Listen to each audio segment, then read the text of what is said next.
Please, the board. Yes. Opposing counsel. Ladies and gentlemen of the jury,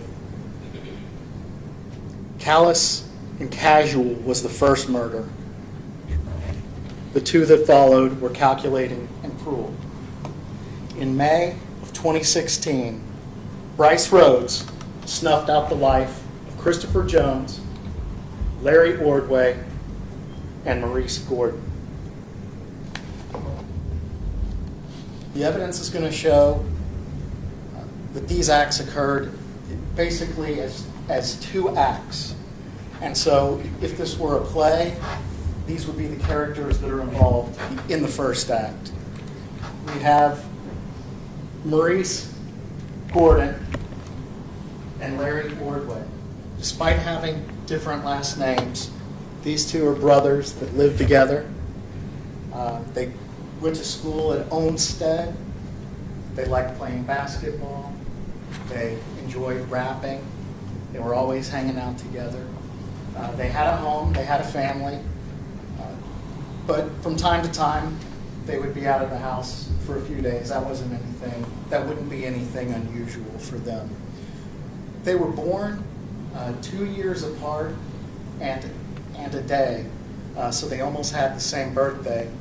And unfortunately, they both died on the same day, which we'll get to a little bit later.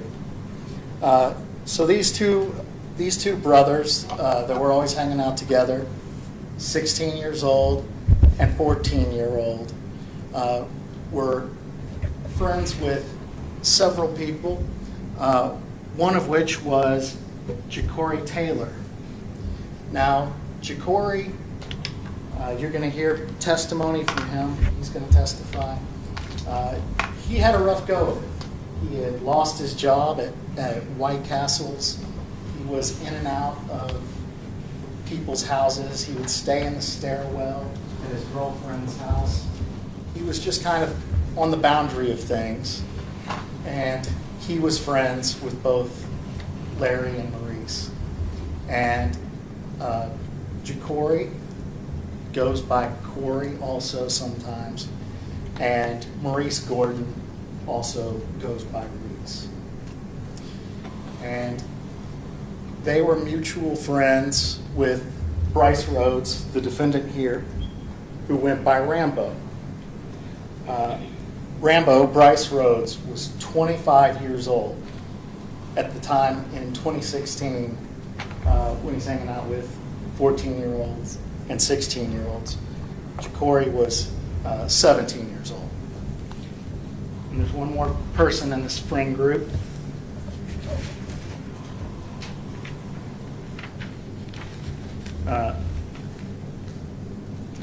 Antoine Carter, right here.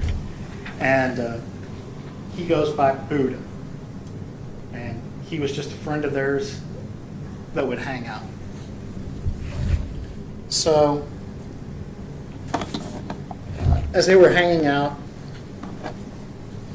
an idea came about. This is a picture of Larry and Maurice. Mr. Rhodes, the defendant. It's a picture of Antoine and a picture of Jacory. Now I'm going to leave this up here just as a reference for you all, so when the names start going, you can look back. So one night with Brice Rhodes, they came upon an idea. And the idea was basically there was a hit out on somebody.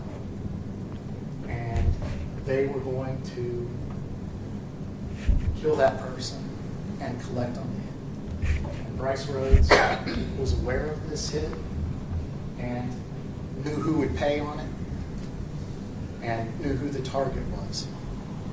So, on May the 4th, 2016, now keep in mind, all the events from this case happened in May of 2016. So, when you see witnesses on the witness stand, they don't look at all the same as they looked back then. And also people's memories are a little bit different because this happened a while ago. So, the idea was this. They all hopped in a car on May the 4th, and Maurice was driving the car. It was a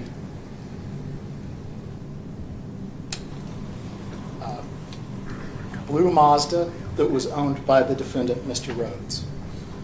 The front passenger seat was Larry. Brice Rhodes was in the back behind the driver's seat. And Corey Taylor was on the right behind the passenger seat. Trailing in a different vehicle was Antoine Carter. He's in a truck that's following behind his car.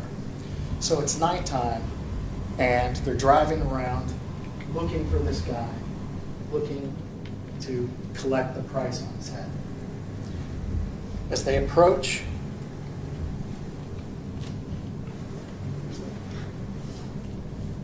picture of Antoine, who was the follow driver, who was 17 at the time. As they approach 41st Street,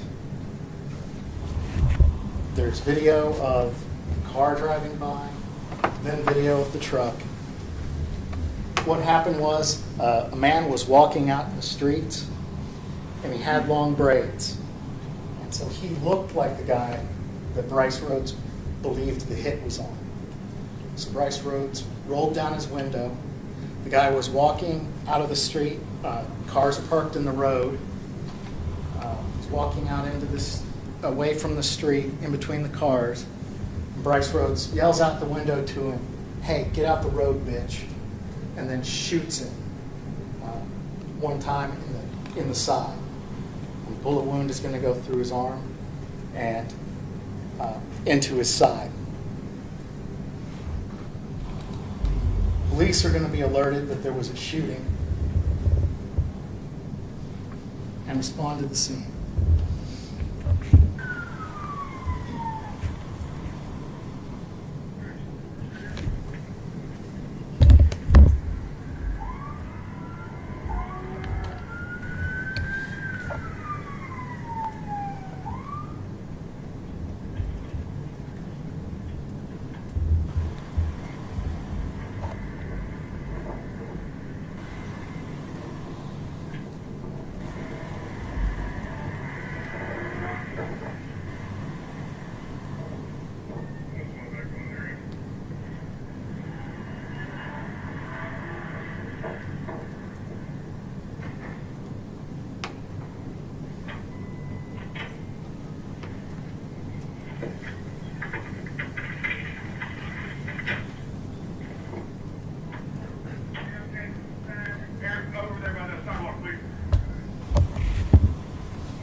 The man on the pavement there is Christopher Jones. He had nothing to do with any hit or street business. He was just in the wrong place in the wrong time and ended up being shot.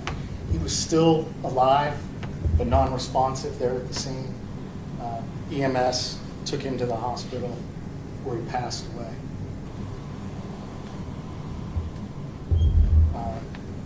This is the intersection of the nearest street the police reported to. There's another picture of Mr. Jones. And this is a picture from the body cam of approximately where his body was in the road as the car drove by. You can see this is the clothes he was wearing, and some of the items that were on his person. And that's what he was reduced to after he was shot by Mr. Rhodes. You can see a single bullet wound in his arm, and then the entrance of the bullet wound that turned out to be fatal into his chest. So So that's the end of what, if this were a play, if this wasn't so serious, we'd call the first act.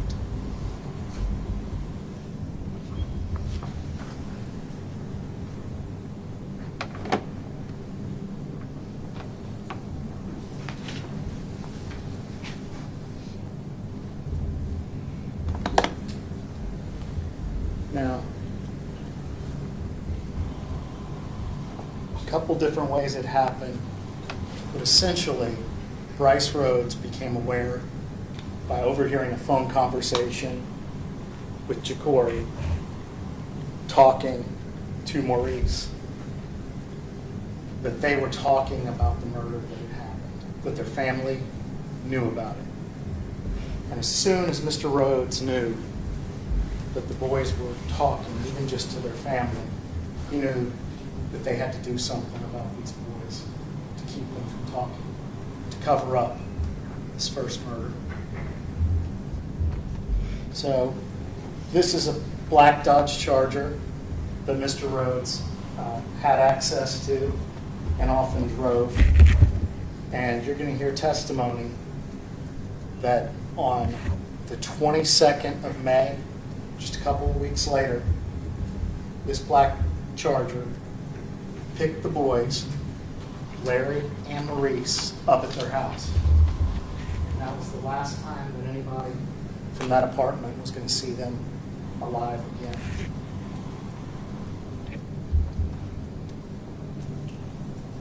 So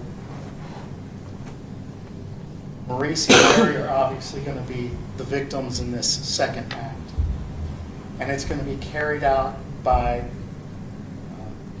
a defendant named Tyrion Coleman, by Antoine Carter, who was involved earlier, and by Corey Taylor, and by Mr. Rhodes himself. So I'm going to leave that up there for your reference. So this is Brice Rhodes' apartment that he lived at with his mom. He had the boys over there. It was four of them, well, the six of them, four individuals listed there, Maurice, Larry, and another individual. And as the night got on, boys started wrestling around, and there was a little bit of a skirmish that broke out with Maurice. And so Brice Rhodes said it was time to discipline Maurice. Maurice had pulled out a knife on somebody, and so Brice hit him upside the head pretty hard and took the knife. He then said, "It's time for you to be disciplined." So he went up to Maurice, put a toboggan on his head, and pulled it down over his eyes so he couldn't see. And he tied his arms behind his back so that he couldn't move. And he made him beg for forgiveness and plead for his life, which he did.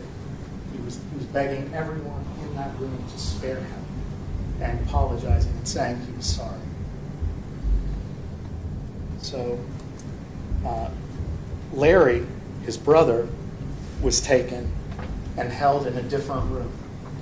And from Larry's room, he could hear his brother pleading for his life, and he could hear what happened to his brother.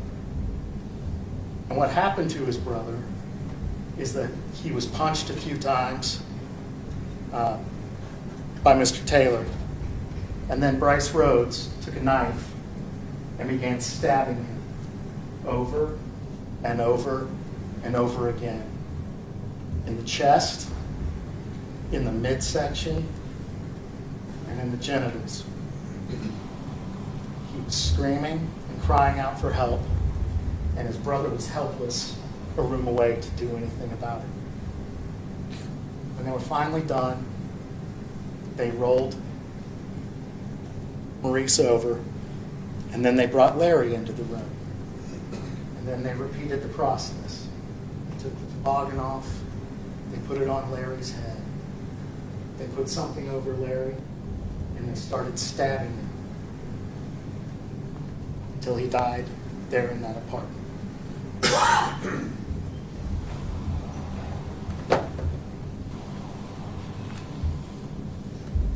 Brice's mom and sister, who shared that apartment with him, were out of town that weekend. So he had the place to himself.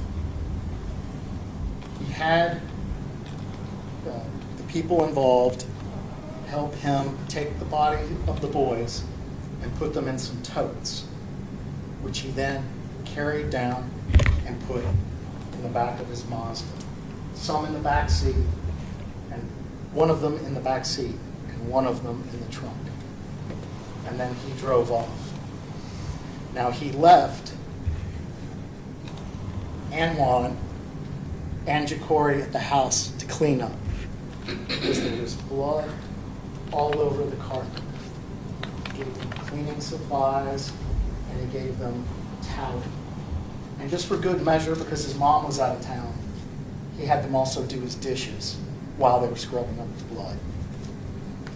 He and other individuals went and dropped the body of the boys off, dropped their bodies off. He also set fire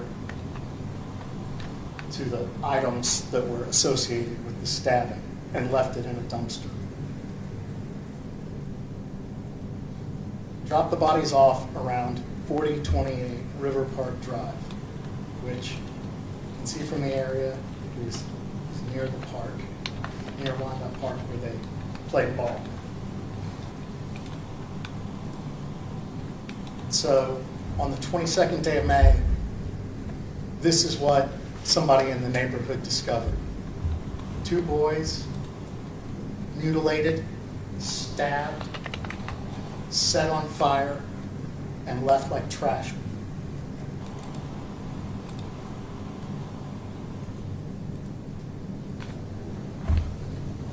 So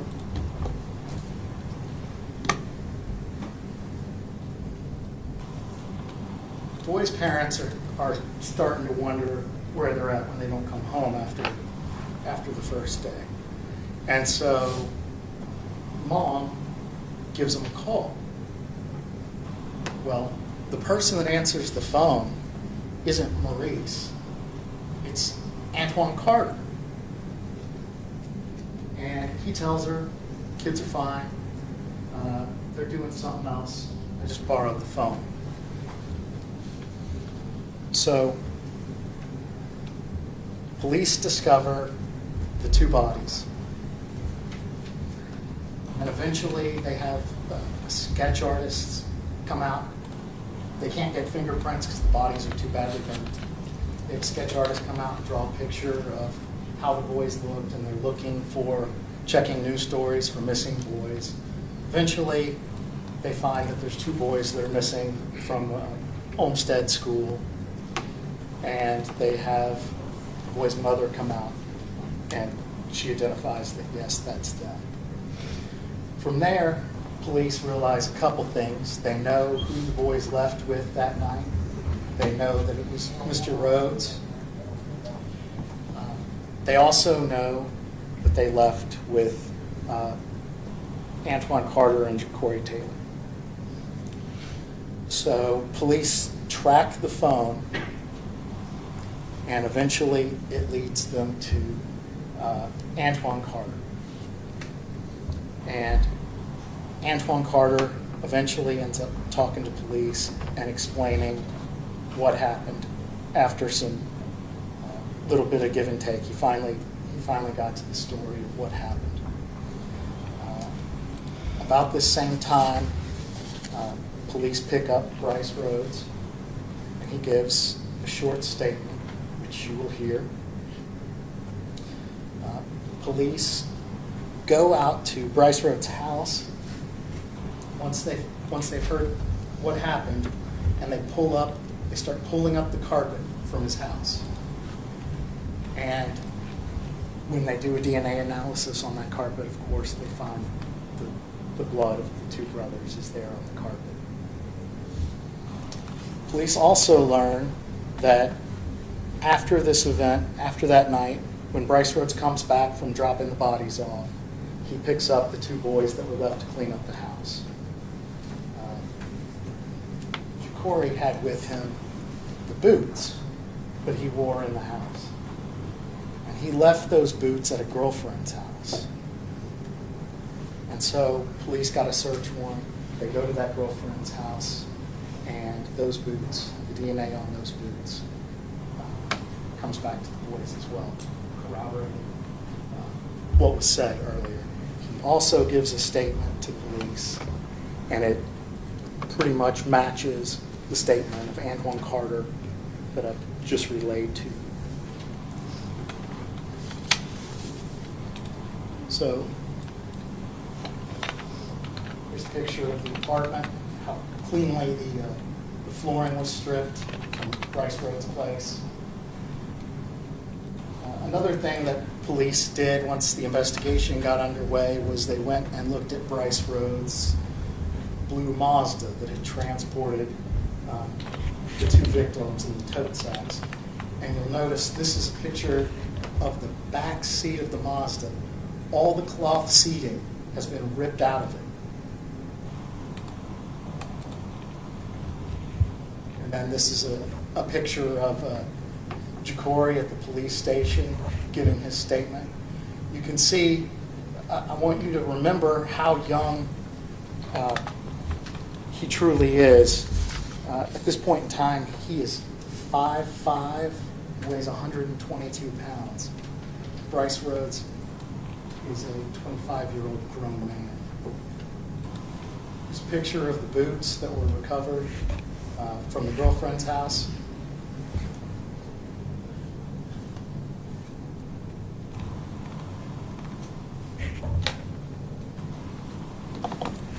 You're going to hear from a lot of different people that are going to come through here. The police that were involved with both of these investigations that had to piece together that the two investigations were connected and take over, so there's going to be two different lead officers.